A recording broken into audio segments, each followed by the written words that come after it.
Le propriétaire de cette chaîne est handicapé et souffre d'une maladie chronique. Merci de soutenir et de participer, merci.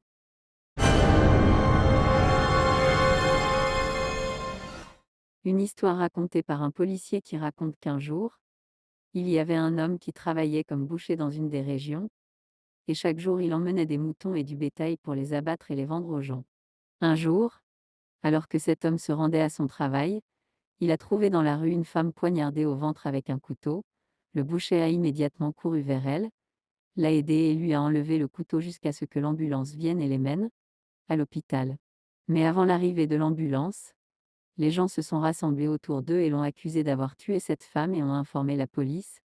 L'homme a commencé à leur jurer qu'il n'était pas l'auteur, mais ils ne l'ont pas cru. Le parquet l'a interrogé pendant 2 mois et après cela, je l'ai condamné à mort.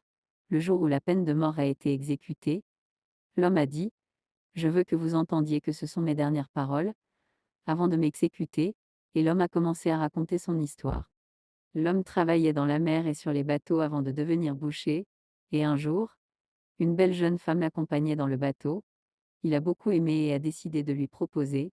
Il est effectivement allé chez elle, mais elle a refusé, pour l'épouser, et la haine est restée dans son cœur envers elle.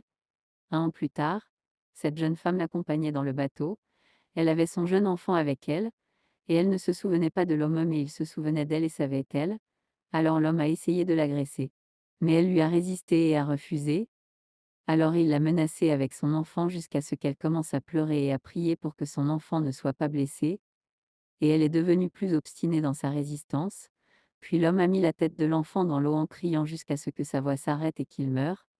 Puis il l'a jeté à la mer.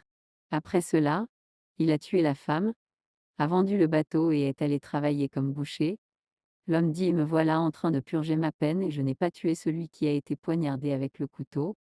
Vous devez trouver le vrai tueur. Dieu m'a puni pour un crime que je n'ai pas commis, et il punira même le meurtrier de cette femme et Dieu Tout-Puissant accorde du répit et ne néglige pas.